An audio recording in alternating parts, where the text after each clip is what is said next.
जितना बड़ा सपना होगा उतनी ही बड़ी तकलीफ होगी, और जितनी बड़ी तकलीफ होगी मान के चलो कामयाबी उतनी ही बड़ी होगी। हेलो एवरीवन, कैसे हैं आप सब लोग? उम्मीद करती हूँ सब बड़े अच्छे होंगे। दोस्तों, हम ह्यूमंस का एक कॉमन एटीट्यूड होता है। हम किसी भी काम को स्टार्ट करने से पहले ही सोचने लग जाते हैं कि क्या होगा अगर मैं इसे नहीं कर पाया तो, क्या होगा अगर मुझसे कोई गलती हो गई तो, क्या होगा अगर मेरा कोई नुकसान हो गया तो, क्या होगा अगर ये किसी को पसंद नहीं आया तो, क्या होगा क्या होगा क्या होगा क्या होगा। Do you know what is stopping you from your growth? क्या है जो हमें आगे बढ़ने से रोक रहा है? ओनली दिस वन सेंटेंस, क्या होगा।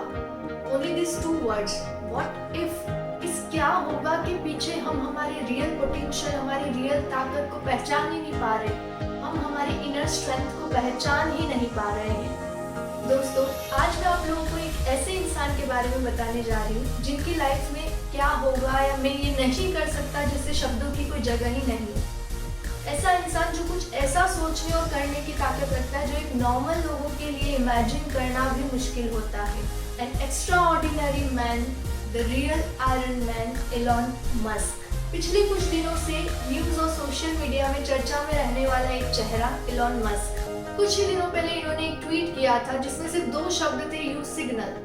मैक्सिमम लोगों को नहीं पता था क्या है सिग्नल, बट फिर भी रातों रात इनके ट्वीट ने पूरे सोशल मीडिया को हिला दिया। सोचो, जिस इंसान के 2 शब्द पूरी दुनिया हिला सकते हैं वो खुद कितना पावरफुल होगा। सोचा है कभी what makes him powerful, what makes him different? There is only one thing, his extraordinary thinking, उनकी एक्स्ट्रा ऑर्डिनरी सोच। ये दुनिया को एक अलग नजरिए से देखते हैं, ये दुनिया को बदलना चाहते हैं, ये दुनिया के फ्यूचर को बेटर बनाना चाहते हैं। 10 साल की छोटी उम्र में इन्होंने इतनी किताबें पढ़ ली थी जितनी हम ग्रेजुएशन तक भी नहीं पढ़ पाते, और 12 साल की उम्र में इन्होंने खुद से कोडिंग सीखकर एक ऑनलाइन गेम बनाया और उसे $500 में बेच दिया। इतना ही नहीं, आज से 25 साल पहले ही इन्होंने ये अनुमान लगा लिया था कि आने वाले दिनों में इंटरनेट की क्रांति होने वाली है, और 25 साल पहले ही इन्होंने अपने भाई के साथ मिलकर एक सॉफ्टवेयर कंपनी स्टार्ट की थी, Zip2। उसके बाद online transaction company PayPal and many more. But interesting बात तो तब शुरू हुई जब उन्होंने सोचा कि यार इस धरती पे पोल्यूशन कैसे कम किया जाए। इतनी पॉपुलेशन बढ़ रही है, इसका क्या सॉल्यूशन निकाला जाए? पोल्यूशन के कारण इतनी हीट बन रही है, इसका क्या किया जाए? तो तब उन्होंने सोचा कि मैं एक ऐसा व्हीकल बनाता हूँ जो कम कॉस्ट में होगा और पोल्यूशन फ्री भी होगा। और फिर इन्होंने टेस्ला ग्रुप ज्वाइन किया जहाँ पे इन्होंने अपना ड्रीम प्रोजेक्ट सामने रखा और वो था electric car, and the rest is history. आज टेस्ला ग्रुप की इलेक्ट्रिक कार को कौन नहीं जानता है। फिर इन्होंने सोचा कि यार अर्थ पे इतनी पॉपुलेशन बढ़ रही है, अगर ऐसे ही पॉपुलेशन बढ़ती रही तो रिसोर्सेज कम हो जाएंगे, अनएम्प्लॉयमेंट बढ़ जाएगा, लोगों को रहने खाने की जगह नहीं मिलेगी, तो क्या किया जाए? उसके बाद उन्होंने जो सोचा वो एक नॉर्मल इंसान के लिए सोचना भी मुश्किल है। हम मजाक में भी कभी ऐसा नहीं सोच सकते। और फिर उन्होंने सोचा कि धरती पर ही क्यों, इस अर्थ पर ही क्यों मैं मंगल ग्रह पर दुनिया बसाऊंगा। मैं लोगों को मार्स पे ले जाऊंगा, वहां पे खेती कराऊंगा, वहां पे एक नई दुनिया की शुरुआत करूंगा ताकि इस धरती पर से, इस अर्थ पर से पॉपुलेशन कम हो सके, पोल्यूशन कम हो सके। और फिर क्या था, सपना देखा तो उसको पूरा तो करना ही था, बिकॉज उनके लिए कुछ भी इम्पॉसिबल नहीं था। और अपने ड्रीम को पूरा करने के लिए वो 2001 से उसके पीछे लग गए। वो बहुत सारी रॉकेट कंपनीज के पास गए जो रॉकेट और स्पेस व्हीकल्स बनाती थी, बट सभी कंपनियों का बजट इतना ज्यादा था कि वो अफोर्ड नहीं कर पा रहे थे। कहीं भी उनकी डील फाइनल नहीं हो पाई। फिर उन्होंने सोचा कि अब क्या किया जाए, और फिर उन्होंने सोचा कि दूसरी कंपनी से क्यों मैं खुद ही रॉकेट बना देता हूँ। Isn't it funny? एक इंसान सोच रहा है कि मैं खुद ही रॉकेट बना देता हूँ, जो न तो साइंटिस्ट है, जिसने न ही रॉकेट साइंस पढ़ी है, उस चीज का उसे कोई आइडिया नहीं है। फिर भी उन्होंने सोच लिया कि मैं अपना रॉकेट बनाऊंगा, मैं अपनी कंपनी बनाऊंगा और अपने रॉकेट को मैं मार्स पे भेजूंगा। फिर क्या था, सोचा है तो पूरा तो करना ही था, because he is not an ordinary man. वो जो सोचते थे उसको वो पूरा करते थे।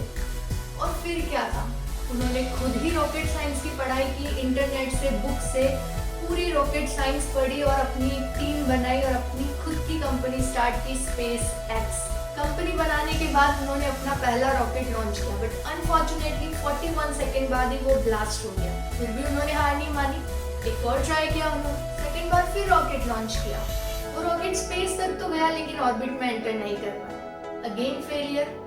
उन्होंने सोचा कोई बात नहीं, फिर पैसा इकट्ठा किया, फंडिंग की, फिर रॉकेट बनाया, फिर उसे लॉन्च किया। तीसरी बार वो स्पेस में जाते ही ऑफ रूट हो गया।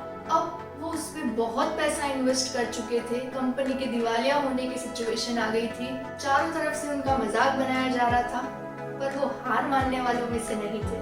उन्होंने सोचा एक दाव और लगाया जाए, अगर जीत मिली तो इतिहास बनाएंगे और हार गए तो फिर से मेहनत करके कमा के पेट पालेंगे। इस बार उन्होंने फिर ट्राई किया, एक बार फिर फंडिंग की, रॉकेट बनाया और उसको लॉन्च के लिए रेडी किया।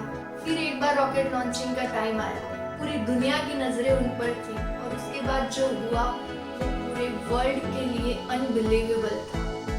इस बार उनका लॉन्च सक्सेसफुल हो चुका था। जी हाँ, वो कहते हैं ना, कोशिश इतनी करो कि हारते हारते कब जीत जाओ पता ही ना चले।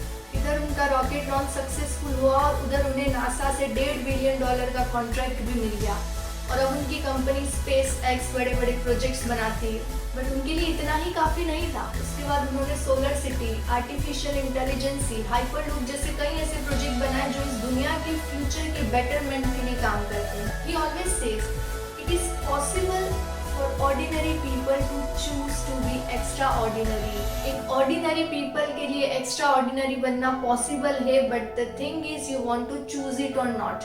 आप बनना चाहते हैं या नहीं, अब ये आपके हाथ में है कि you want to become an extraordinary man और ऑर्डिनरी बनकर ही अपनी लाइफ बिताना चाहते हैं। Think and then start working. Thank you for watching. अगर पसंद आए तो do like, subscribe and share. Thank you.